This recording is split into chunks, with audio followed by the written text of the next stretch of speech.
Willie, say hey. Say who? Swinging at the plate, say hey. Say who? Say Willie, that Giants kid is great.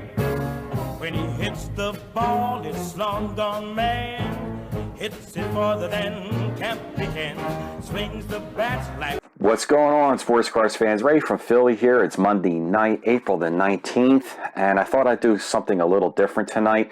A couple months ago, I showed you guys a book that I was reading in February called Dick Allen, The Life and Times of a Baseball Immortal, written by Bill Kashadis. Last month, I showed the Ty Cobb book, Ty Cobb, A Terrible Beauty, written by Charles Learson. And yesterday, I finished my third book. This is called 24 Life Stories and Lessons from the Say Hey Kid, written by John Shea. There's forwarded in here by Bob Costas, publisher St. Martin's Press. Not a bad read, 326 pages. The Cobb book was well over 450. This is 326. So, I mean, it's not just about baseball cards. It's about the game, too, what I try and show on my channel here. It's about baseball and the history, and I love to read about the history of the game. So the book was pretty good. It was an easy read. The goal here, the objective for Willie and the author John Shea was to, you know, not only write this for adults, but he wanted this book to be a lessons and life stories type of book for kids in school, like middle school and high school. Not that it was geared just for kids. It's not a kid's book. It is an adult book, but he wanted also for kids to read this book as well. So it starts, takes off in the late 40s when he played for the Birmingham Black Barons, a Negro League team, and then went to the New York Giants in '51. Excuse me. And talked about some of the major people who were influential in his life, like Leo DeRocher, manager for the Giants, was really influential to him. Pretty much left him alone and didn't yell at him and wasn't hard on him. And was just let him do his thing. Monty Irvin was another influential person in his life, and he missed a couple years to the Korean War in '52 and '53. Talked about the catch in '54 against Vic Wertz against in the '54 World Series.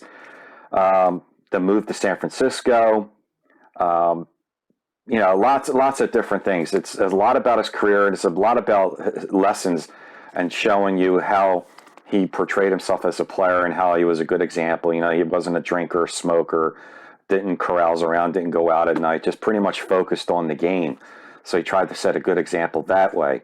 The lessons in here was basically also that he was, I know some people have met him over the years, and a couple people I've talked that didn't really have good experiences meeting with him. I met him once in the mid-'90s to have him sign my 500 Home Run Club poster. And he was fine, you know. I mean, I don't expect much when I meet these guys sometimes, just a hello, shook their hand, thank you, nice pleasure meeting you. And he looked at me, it's like, no problem. I mean, you got a lot of people behind you, so you have like maybe 2 minutes. So I try not to pass judgment on situations when I'm waiting in line for getting an autograph, because the person could have just been having not a great day that day. Unless you're with that person every day and you really get to know them, I'm not going to really make a judgment call on somebody. But it portrays him a lot in here that he was good with kids. He donated a lot of his gear and equipment over the years, was very generous to kids, playing stickball before every game that was at the polo grounds in New York City. Kids would knock on his door to want to come out and play stickball, and he would do it before every home game. He was a peacemaker. There was a situation where Juan Marichal and catcher from the Dodgers, Johnny Roseboro, got into a big brawl, famous brawl, where Marichal hit Roseboro in the head with a bat. Mays grabbed Roseboro and took him to the dugout and calmed and diffused the situation where it could have got ugly. So there was a peacekeeper situation there. Another time when he went to the New York Mets, and there was a brawl between Mets infielder Bud Harrelson and Pete Rose.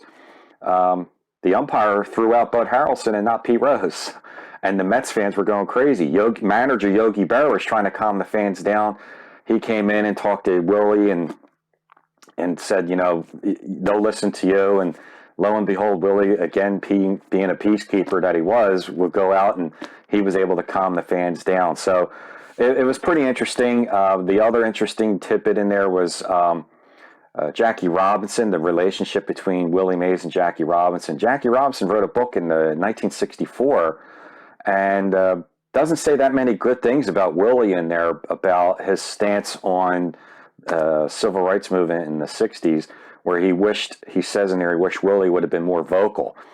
And the author in here describes that he talked to many players during that time, like Maury Wills and Joe Morgan and Reggie Jackson, and they said that that wasn't true, that Willie was a quiet person, but he led by example. He wasn't the kind of person that was vocal. He always did things behind the camera, off scenes, and take players aside and work with them and teach them things. And, you know, he led by example. Like I said, he wasn't a drinker, wasn't a smoker. He was a peacekeeper. He was just a civilized human being when he was on the field, and he wanted to lead by example that way rather than being a vocal person, which he just wasn't really that kind of a person.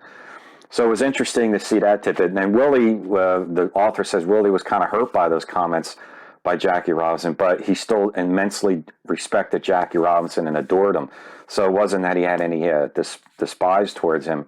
He was just hurt by the comments, which I guess maybe Jackie didn't really get to know Willie. But a lot of players, several, came out in this book to stand by Willie and say that, you know, Willie was a person that just really stood by example.